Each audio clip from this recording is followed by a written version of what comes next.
حبیب اللہ صلی اللہ علیہ یا رسول اللہ وسلم علیہ یا سر بلندی کی روایت سر کٹانے سے چلی، سر بلندی کی روایت سر کٹانے سے چلی، سر بلندی کی روایت سر کٹانے سے چلی، سر بلندی کی روایت سر کٹانے سے چلی، نبض ایمان تیری نبضیں ڈوب جانے سے چلی، نبض ایمان تیری نبضیں ڈوب جانے سے چلی، نبض ایمان تیری نبضیں ڈوب جانے، اور نظر دی جاہی نہیں سب لخت جاں بھی کر دیے، نظر دی جاہی نہیں سب لخت جاں بھی کر دیے، ریت یہ تجھ سے چلی تیرے گھرانے سے چلی، ریت یہ تجھ سے چلی تیرے گھرانے سے چلی، اور تو نے مانی ہی بدل ڈالے شکست و فتح کے، تو نے مانی ہی بدل ڈالے شکست و فتح کے،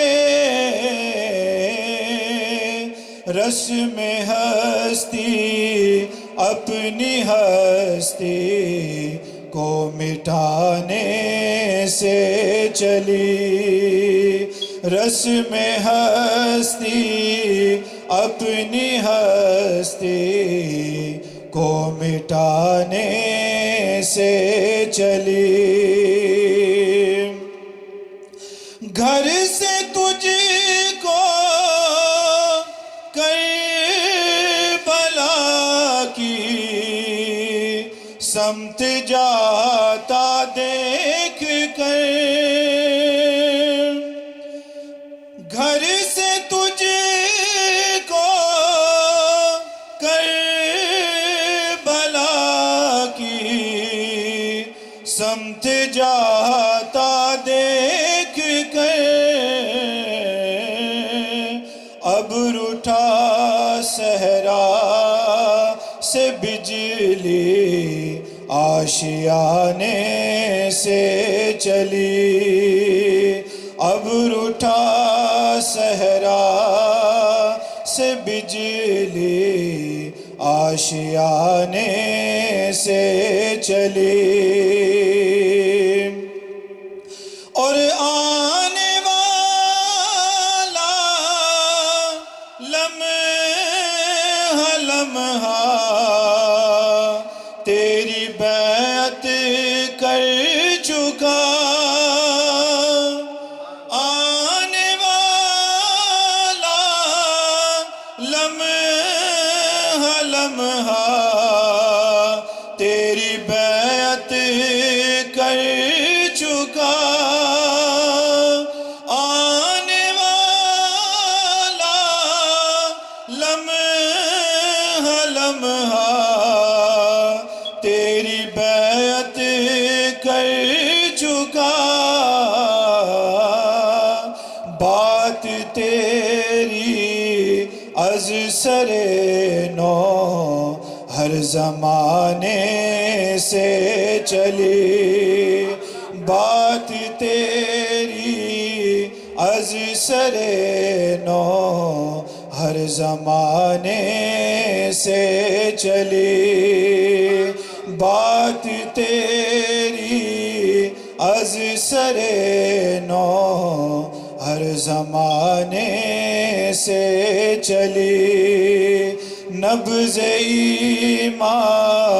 تیری نبضیں ڈوب جانے سے چلی، زمانے میں سب سے جدا ہو گیا ہوں، زمانے میں سب سے جدا ہو گیا ہوں، زمانے میں سب سے جدا ہو گیا ہوں، تیرے در کا جب سے گدا ہو گیا ہوں، تیرے در کا جب سے گدا ہو گیا ہوں، زمانے میں سب سے جدا ہو گیا ہوں، میری آبرو اور بڑھتی گئی ہے، میری آبرو اور بڑھتی گئی ہے، میرے آقا جب سے تیرا ہو گیا ہوں، میرے آقا جب سے تیرا ہو گیا ہوں، زمانے میں سب سے جدا ہو، اسے بھی گلے سے لگایا ہے تم نے، اسے بھی گلے سے لگایا ہے تم نے، جو کہتا تھا بے آسرا ہو گیا ہوں، جو کہتا تھا بے آسرا ہو گیا ہوں، زمانے میں سب سے جدا ہو گیا ہوں، جو تیرا کہاوے وہ دوزخ نہ جاوے، جو تیرا کہاوے وہ دوزخ نہ جاوے، اب اتنا تو میں آشنا ہو گیا ہوں، اب اتنا تو میں آشنا ہو گیا ہوں، زمانے میں سب سے جدا ہو گیا ہوں، تیرے در کا جب سے گدا ہو گیا ہوں۔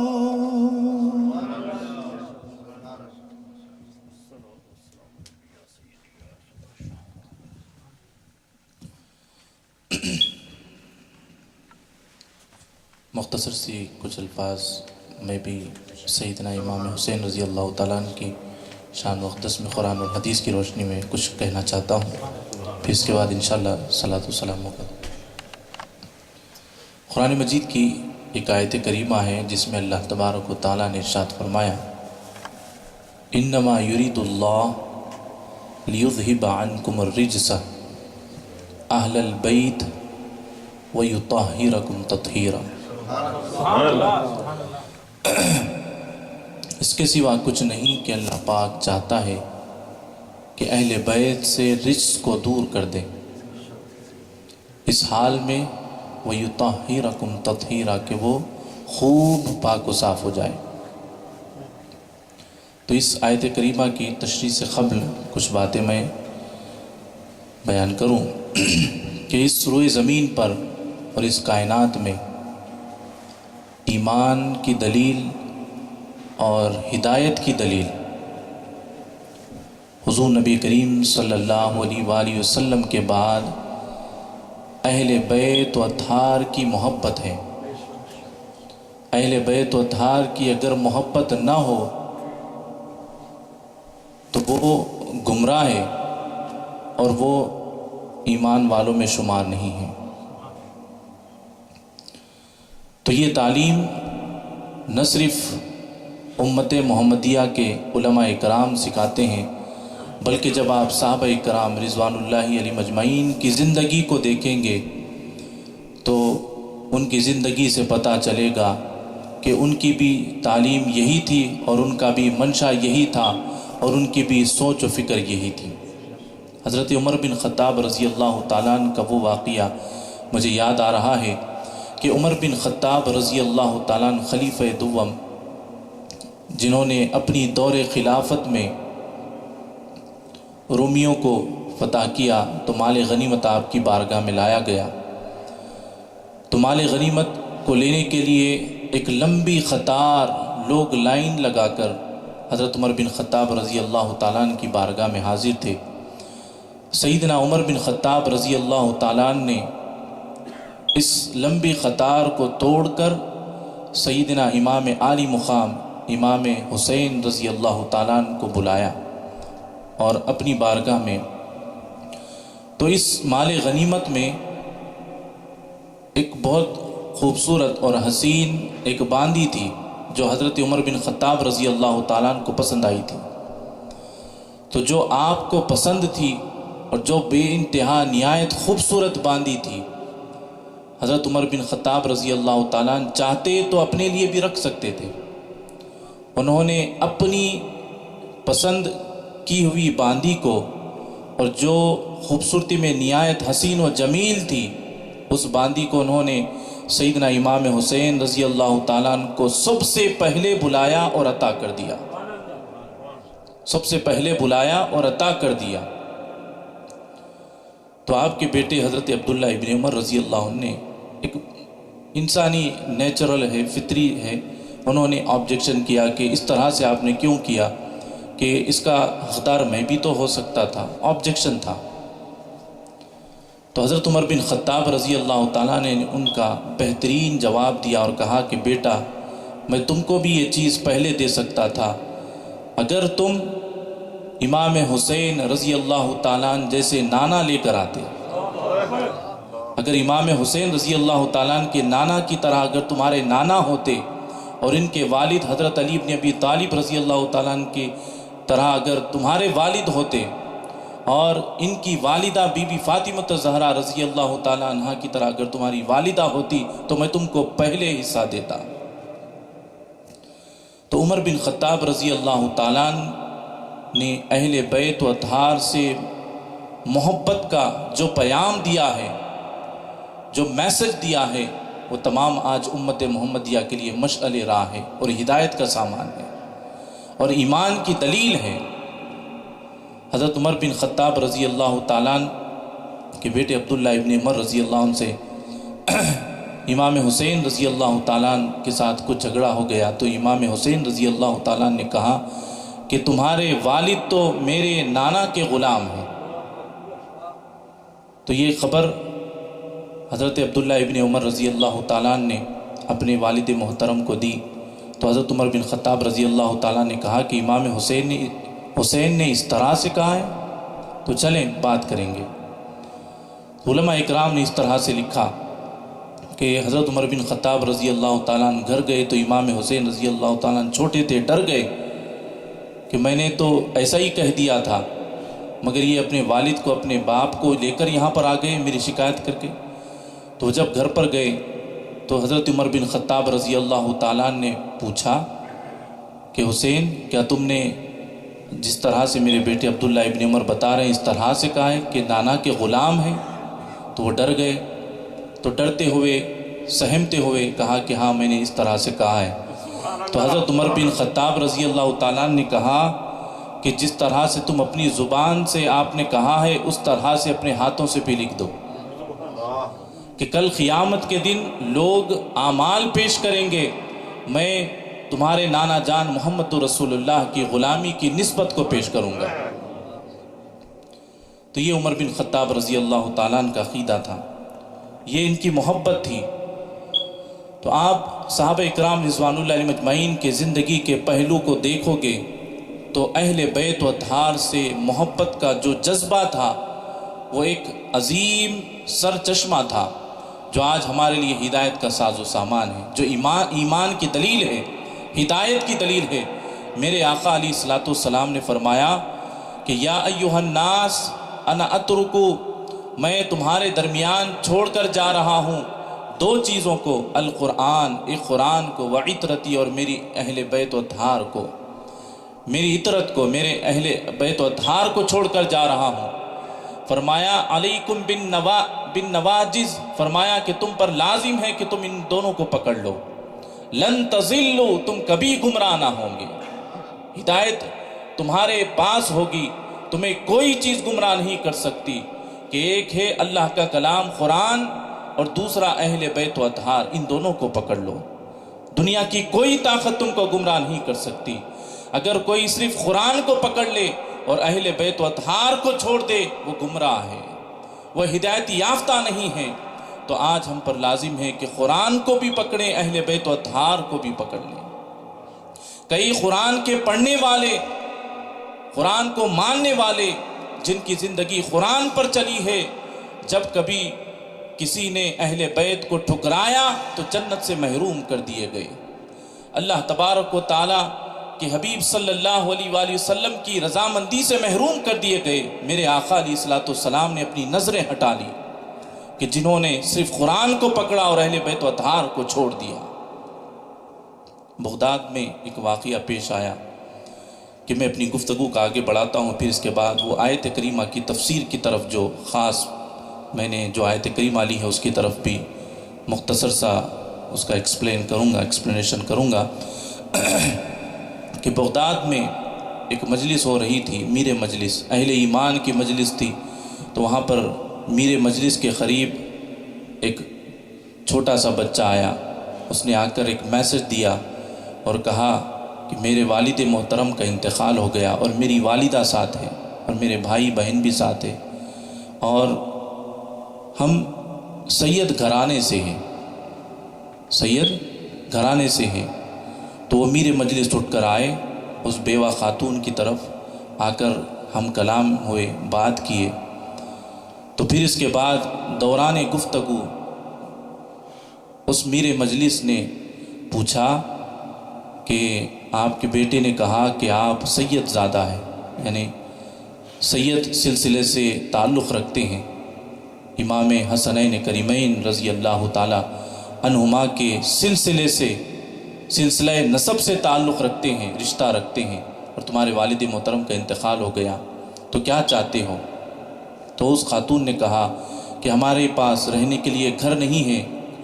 اور کھانے کے لیے کھانا نہیں ہے، تو ہم ٹھکانہ اور کھانا چاہتے ہیں۔ پھر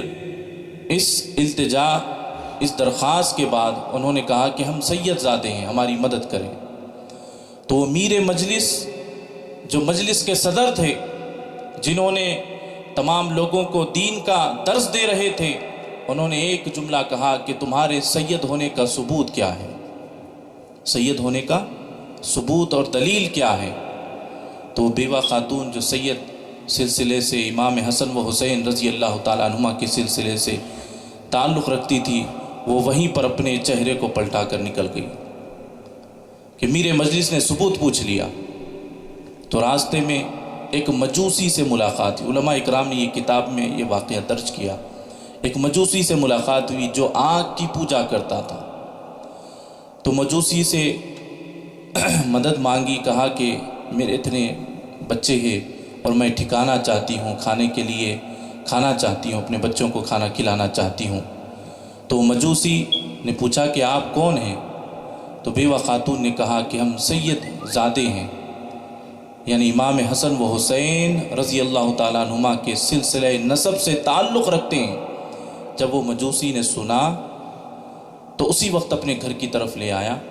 اور لا کر ایک پرائیویٹ روم عطا کیا, پرائیویٹ روم دیا اور کہا کہ بیوی آپ یہاں پر رہیں اور اپنے بچوں کے ساتھ رہیں, اور جب بھی ضرورت ہوگی تو میں اپنی بیوی کو, اپنی وائف کو بھیج دوں گا, آپ دستک دے دینا, میں اپنی وائف کو بھیج دوں گا, وہ وائف آپ کی مدد کرے گی. تو ہوا یہ کہ وہ میر مجلس جس نے ثبوت پوچھا تھا, خواب میں اس نے سرکار مدینہ صلی اللہ علیہ وآلہ وسلم کو دیکھا. حضور نبی کریم صلی اللہ علیہ وآلہ وسلم خواب میں, آپ اس کے خواب میں تشریف لائے اور ایک محل ہے جس پر مجوسی کا نام لکھا ہوا ہے, جس پر مجوسی کا نام لکھا ہوا ہے. تو وہ میر مجلس چونک گیا, پریشان ہو گیا کہ اس نے کہا کہ یا رسول اللہ صلی اللہ علیہ وآلہ وسلم, آپ اور یہ محل کس کا ہے؟ تو کہا کہ وہ مجوسی کا ہے جس نے میرے گھرانے والوں کو, مجھ سے تعلق رکھنے والوں کو ٹھکانہ عطا کیا. اس نے دنیا میں ٹھکانہ دیا, میں نے اس کے لیے جنت میں ٹھکانہ تیار کر دیا. اللہ پاک نے میرے دست قدرت سے اس کو یہ محل عطا کیا. تو وہ میر مجلس پریشان ہوا, حیران ہوا. اس نے کہا کہ یا رسول اللہ, میں تو مسلمان ہوں, میں تو ایمان والا ہوں, آپ کے دین کو پہنچانے والا ہوں, ایمان والا ہوں, مسلمان ہوں. تو میرے آقا علیہ الصلوۃ والسلام نے کہا کہ ثبوت کیا ہے؟ میرے آقا علیہ الصلوۃ والسلام نے فرمایا کہ دلیل کیا ہے تمہارے مسلمان ہونے کی, تمہارے ایمان والے ہونے کی دلیل کیا ہے؟ تو وہ میر مجلس سمجھ گئے کہ میں نے وہاں پر سید ہونے کی دلیل پوچھی تو حضور نبی کریم صلی اللہ علیہ وسلم نے میرے ایمان والے ہونے کی دلیل پوچھی. تو پتہ یہ چلا کہ اہل بیت و اطہار کی محبت ایمان کی دلیل ہے, اہل بیت و اطہار کی محبت ہدایت کی دلیل ہے. پھر وہ شخص صبح ہوئی, خواب سے بیدار ہوا, نیند سے بیدار ہوا, گھر سے باہر نکلا مجوسی کی تلاش میں. تو کئی دن کے بعد اس کی کوشش یہی تھی کہ کسی بھی طرح سے مجوسی سے ملوں اور وہ بیوہ خاتون کو اور بچوں کو اپنے گھر کی طرف لے آؤں. تو مجوسی سے کافی مشکلات کے بعد ملاقات ہوئی. تو ملاقات ہوئی تو اس نے مجوسی سے کہا کہ وہ خاتون اور بچے کہاں ہیں, میں اسے اپنی گھر کی طرف لے جانا چاہتا ہوں. تو مجوسی نے انکار کر دیا, کہا کہ تم نہیں لے جا سکتے, میں نے انہیں آلریڈی ٹھکانہ دے دیا ہے, ان کا بندوبست کر دیا ہے, رہنے کے لیے ان کے لیے تمام ساز و سامان کو میں نے مہیا کر دیا ہے. اب وہ جب مجوسی نہیں مان رہا تھا تو وہ میر مجلس کافی کوشش کرنے لگے, کافی کوشش کرتے رہے, یہاں تک کہ کہا کہ میں تم کو درہم اور دینار بھی دوں گا, پیسوں کی لالچ بھی دی. تو تب بھی مجوسی نے انکار کر دیا. تو انکار کر دیا. پھر وہ میر مجلس واپس ہو رہا تھا, تو واپس ہونے سے قبل اس مجوسی نے کہا کہ تم نے اتنا مجھے لالچ دیا, اتنا اصرار کیا, پھر بھی میں نے نہیں دیا, اس کی وجہ نہیں پوچھی, اس کی وجہ نہیں پوچھی. تو وہ میر مجلس نے کہا کہ کیا وجہ ہے؟ تو وہ مجوسی نے کہا کہ خواب صرف تم نے ہی نہیں دیکھا, میں نے بھی دیکھا ہے. خواب صرف تم نے ہی نہیں دیکھا بلکہ میں نے بھی دیکھا ہے. میرے آقا نے صرف مجھے محل عطا نہیں کیا بلکہ مجھے اہل بیت و اطہار کی محبت کی وجہ سے, ان کو ٹھکانہ دینے کی وجہ سے ایمان بھی عطا کیا. نعرہ تکبیر, نعرہ رسالت. تو اہل بیت و اطہار سے محبت ایمان بھی عطا کر دیتا ہے، ایمان بھی حاصل ہو جاتا ہے۔ تو آج اس روئے زمین پر اہل بیت و اطہار کی محبت، حضور نبی کریم صلی اللہ علیہ وسلم کے پردہ فرمانے کے بعد اہل بیت و اطہار کی محبت ہے، ایمان کی دلیل ہے، ہدایت کی دلیل ہے۔ قرآن مجید کی جو آیت کریمہ جو تلاوت کی گئی، انما یرید اللہ لیذھب عنکم الرجس اہل البیت ویطہرکم تطہیرا، کہ ارادت اللہ یہ ہے، انما یرید اللہ، اراد یرید ارادتاً، ارادت اللہ یہ ہے کہ اہل بیت و اطہار سے رجس دور ہو جائے، نجاست گندگی دور ہو جائے۔ ارادت اللہ، ارادت اللہ انبیاء اکرام کے لیے بھی تھا۔ حضرت ابراہیم علیہ السلام کے لیے ارادت اللہ تھا کہ وہ آگ سے بچ جائے، آگ سے بچ جائے، اور نمرود کا ارادہ تھا، ارادت العدو تھا کہ ابراہیم آگ میں جل جائے، لیکن ارادت اللہ غالب آ گیا۔ ارادت اللہ تھا کہ موسیٰ علیہ السلام دریائے نیل میں غرق نہ ہو، بچ جائے، دریائے نیل سے ڈوبنے سے بچ جائے، لیکن فرعون کا ارادہ تھا کہ موسیٰ علیہ نبینا علیہ السلام غرق ہو جائے۔ تو اس نے جن لوگوں نے ارادت اللہ سے ٹکرایا وہی سمندر میں غرق ہو گئے۔ فرعون نے ارادت اللہ سے ٹکرایا تو فرعون خود دریائے نیل میں غرق ہو گیا۔ نمرود کا ارادہ ارادت اللہ سے ٹکرایا، اللہ تبارک و تعالیٰ نے نمرود کا حشر دنیا کے لیے عبرت بنا دیا۔ تو جو لوگ ارادت اللہ سے ٹکراتے ہیں، اہل بیت و اطہار کی طرف، اہل بیت و اطہار کی طرف تہمتیں باندھتے ہیں، وہ جان لے کہ وہ ارادت اللہ سے ٹکرا رہے ہیں۔ تو جن لوگوں نے ارادت اللہ سے ٹکرایا ہے، کہیں ایسا نہ ہو کہ ان کا ٹھکانہ اور ان کا حشر فرعون کی طرح نہ ہو جائے، ان کا انجام کہیں نمرود کی طرح نہ ہو جائے۔ اب اس کے بعد آگے آئیے، حضرت علی بن ابی طالب رضی اللہ تعالیٰ عنہ، ہجرت کی رات حضور نبی کریم صلی اللہ علیہ وآلہ وسلم نے حضرت علی رضی اللہ تعالیٰ عنہ سے فرمایا کہ اے علی، تم میرے بستر پر لیٹ جاؤ، میں مدینۃ المنورہ کی طرف نکل رہا ہوں، ہجرت کر رہا ہوں۔ اور کہا کہ صبح ہوگی، اس کے بعد یہ امانتیں ہیں، یہ امانتیں ہیں، ان امانتوں کو فلاں فلاں لوگوں کو دے دینا۔ حضرت علی رضی اللہ تعالیٰ عنہ تلواروں کے سائے میں آرام فرما گئے۔ کچھ دنوں بعد حضرت علی بن ابی طالب رضی اللہ تعالیٰ عنہ سے پوچھا کہ حضور نبی کریم صلی اللہ علیہ وآلہ وسلم کی بستر پر آپ آرام کیے ایسے حال میں کہ جب دشمنان اسلام نے تلواروں سے سایہ کیا ہوا تھا، تمہیں موت کا خوف نہیں ہوا؟ تو حضرت علی رضی اللہ تعالیٰ نے فرمایا کہ خدا کی عزت و جلال کی قسم کہ پوری زندگی رات میں صحیح نیند نہیں سویا، اس رات کے علاوہ جس رات میں حضور نبی کریم صلی اللہ علیہ وسلم کے بستر پر سویا تھا۔ تو پوچھا کہ امیر المومنین کیا معاملہ ہے، اس طرح سے کیوں ہے؟ تو فرمایا کہ ہر رات جب بھی سوتا تھا تو مجھے یہ تشویش ہوتی تھی، یہ شک ہوتا تھا کہ صبح اٹھوں گا یا نہیں اٹھوں گا، لیکن اس رات میں استراحت کے ساتھ، آرام کے ساتھ اس لیے سویا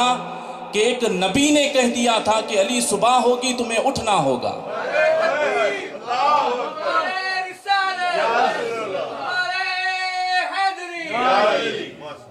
انہوں نے نبی کو مانا تو علی بن گئے، اور جس نے علی کو مانا وہ ولی بن گیا۔ نبی کے ماننے والے حضرت علی رضی اللہ علی ہے، اور علی کے ماننے والے ولی ہیں، ولی اللہ ہیں، اللہ کے دوست ہیں، تو ولایت ان کے صدقے سے ملتی ہے۔ سیدنا بی بی فاطمۃ الزہرا رضی اللہ تعالیٰ عنہ، اللہ پاک نے فرمایا کہ میں اہل بیت کو اطہار بنا دیا ہوں، پاک و صاف کر دیا ہوں۔ تو ایک بات ہے کہ بڑی گہرائی والی اور دقیق بات ہے، بی بی فاطمۃ الزہرا رضی اللہ تعالیٰ عنہا کو آپ کی زندگی میں، یہ پرسنل چیز یعنی اندرونی چیز میں آپ کو بتا رہا ہوں، علماء اکرام نے اس طرح سے لکھا تفاسیر کے حوالے سے کہ اللہ پاک نے فرمایا کہ اہل بیت سے اللہ پاک نے رجس کو، گندگی کو دور کر دیا اور ان کو اطہار بنا دیا۔ تو سیدتنا فاطمۃ الزہرا رضی اللہ عنہا کو ایام نہیں آتے تھے، پیریڈ نہیں ہوتا تھا، خون نہیں ہوتا تھا۔ تو ایک سائنسی طور پر بچے کے پیدا ہونے کے لیے ایام کا ہونا ضروری ہے، کیونکہ وہی خون سے بچہ بنتا ہے اور پیدا ہوتا ہے۔ تو پھر حضرت امام حسن و حسین رضی اللہ تعالی عنہما کو کس طرح سے وہ ان کے پیٹ میں بنے اور کس طرح سے ان تولد ہوئے، تو اس کی خاص حکمت یہ تھی کہ اللہ پاک نے وہ نجاست اور گندگی کو دور کر دیا تھا۔ اللہ پاک نے آسمان دنیا سے حضرت سیدنا امام حسن و حسین رضی اللہ تعالیٰ عنہما کی پیدائش کے لیے بی بی فاطمۃ الزہرا رضی اللہ عنہا کے پیٹ میں نور کو پیدا کیا۔ تو امام حسن و حسین رضی اللہ تعالیٰ عنہما وہ ہے کہ وہ اللہ کے نور سے بنے ہیں۔ حضور نبی کریم صلی اللہ علیہ وآلہ وسلم نے فرمایا کہ اول ما خلق اللہ نوری وکل الخلائق من نوری وانا من نور اللہ، کہ حضور اللہ کے نور ہیں اور وہی نور سے سیدنا امام حسن و حسین رضی اللہ تعالیٰ عنہما پیدا ہوئے۔ اب ان کے کیریکٹر امام حسن و حسین رضی اللہ تعالیٰ عنہما کے جب آپ کیریکٹر ان کے اخلاق پر بھی دیکھیں گے تو وہی نورانیت والے اخلاق آپ کو ظاہر ہوں گے جس نور سے وہ پیدا ہوئے۔ امام حسن رضی اللہ تعالیٰ عنہ کے غلام نے ایک قیمتی ساز و سامان کو توڑ دیا۔ امام حسن رضی اللہ تعالیٰ عنہ کو غصہ آیا، تھوڑا سا غصہ آیا، تو اس غلام نے کہا الذین ينفقون فی السراء والضراء والکاظمین الغیظ۔ غلام تھا، اہل بیت و اطہار کا غلام بھی تھا، قرآن کا علم رکھنے والا بھی تھا۔ تو ان کے جو غلام ہوتے ہیں وہ غلام قرآن کا بھی علم رکھتے ہیں، قرآن کو بھی سمجھتے ہیں۔ تو کہا کہ والکاظمین الغیظ، متقی اور محسنین وہ ہے کہ جو غصے کو پی جاتے ہیں۔ امام حسن رضی اللہ عنہ نے اس غلام سے کہا کہ تیرے جرم کو معاف کرتا ہوں، قیمتی ساز و سامان توڑ دیا، بس یہ آیت پڑھی والکاظمین الغیظ۔ پھر اس کے بعد آگے کی آیت پڑھی والعافین عن الناس، کہ والعافین عن الناس، لوگوں کی زیادتیوں کو محسنین اور متقین معاف کر دیتے ہیں۔ تو انہوں نے اس کی نقصان کو بھی معاف کر دیا اور اس کی خطا کو بھی معاف کر دیا۔ اب آگے پڑھا واللہ یحب المحسنین، کہ اللہ پاک محسنین کو اپنا محبوب بنا لیتا ہے۔ تو جیسا ہی یہ پڑھنا تھا، حضرت امام حسن رضی اللہ تعالیٰ نے کہا کہ آج سے تو آزاد ہے، چلے جا۔ تو یہ نورانیت والے اخلاق سیدنا امام حسن رضی اللہ تعالیٰ عنہ کے، اس لیے کہ آپ نور سے بنے ہوئے ہیں۔ امام حسین رضی اللہ تعالیٰ عنہ جنہوں نے دین اسلام کے لیے جو شہادت پیش کی ہے، ساری کائنات میں اس شہادت کے علاوہ کوئی اور شہادت عظمیٰ نہیں ہو سکتی۔ ایک ہے شہادت مطلقہ اور ایک ہے شہادت عظمیٰ۔ شہادت مطلقہ کی تعریف یہ ہے کہ ایک شہادت ہوتی ہے جو ایک ٹاؤن تک ہی اس کی خبر رہتی ہے، ٹاؤن والے مانتے ہیں کہ وہ شہادت ہے، اور کچھ شہادتیں ایسی ہوتی ہے جو سٹی تک محدود رہتی ہے، سٹی والے مانتے ہیں کہ یہ شہادت ہے، اور ایک شہادت ہوتی ہے صرف ایک ملک تک، ایک کنٹری تک رہتی ہے، اور کنٹری والے مانتے ہیں کہ یہ شہادت ہے۔ تو یہ شہادت مطلقہ ہے۔ اور ایک شہادت ہوتی ہے کہ جو صرف ٹاؤن تک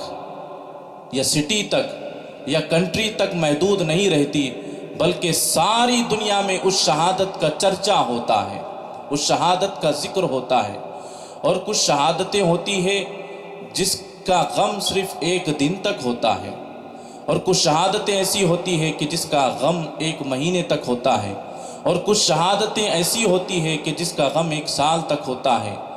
لیکن سیدنا امام حسین رضی اللہ تعالیٰ عنہ کی شہادت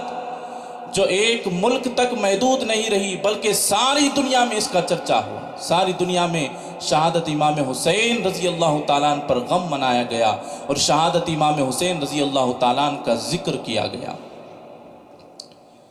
اور 1400 سال گزر گئے، لیکن آج تک بھی اور قیامت تک آپ کی شہادت کا ذکر ہوتا رہے گا،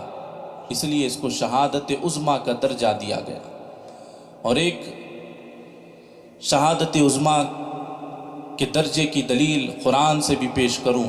کہ قرآن مجید میں اللہ پاک نے ارشاد فرمایا وَلَا تَقُولُوا لِمَن يُقْتَلُ فِي سَبِيلِ اللَّهِ أَمْوَاتٌ بَلْ أَحْيَاءٌ وَلَكِن لَّا تَشْعُرُونَ، فرمایا کہ تم اللہ کی راہ میں جو قتل ہو جاتے ہیں انہیں مردہ نہ کہو، جو شہید ہو جاتے ہیں انہیں مردہ نہ کہو، بلکہ وہ زندہ ہے، تم ان کو سمجھ نہیں سکتے ہو۔ تو فرمایا کہ ایک شہادت ہوتی ہے جو بذات خود اس شخص کی نفس کی یعنی اس شخص کی جان چلے جاتی ہے، لیکن امام عالی مقام سیدنا امام حسین رضی اللہ تعالیٰ عنہ کی جو شہادت ہے وہ شہادت عظمیٰ اس لیے بنی کہ نہ صرف انہوں نے اپنی جان دی بلکہ اپنی اولاد کو بھی قربان کیا، اپنے گھر والوں کو بھی قربان کیا، اپنی مال و دولت کو بھی قربان کیا۔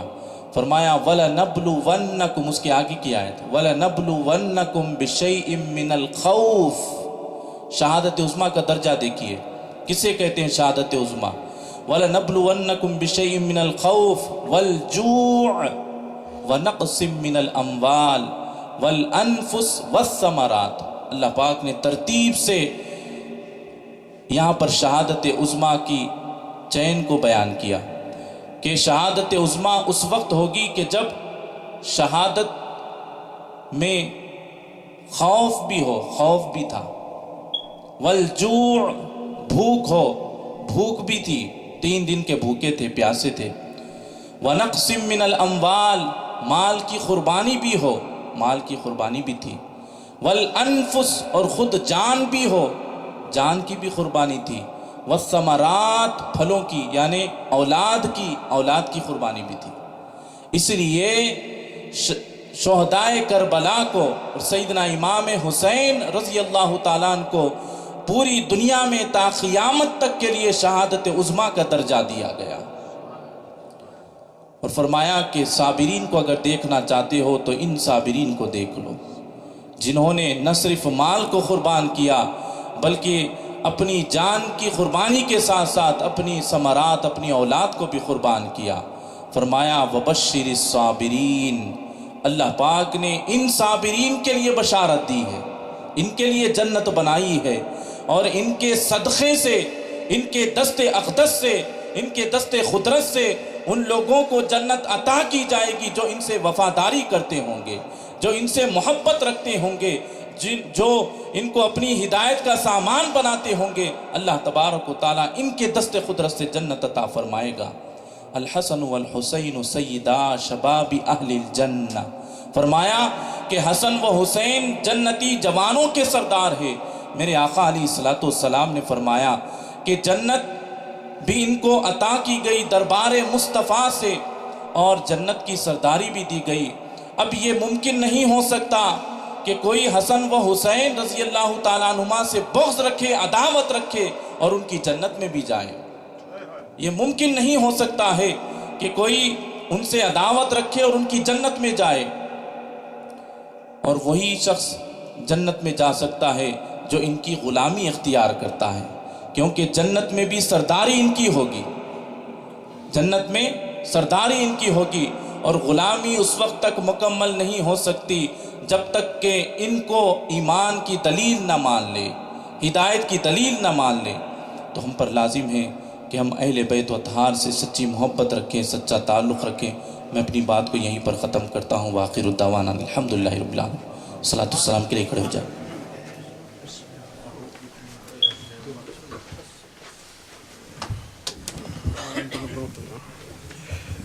مصطفیٰ جان رحمت پہ ناز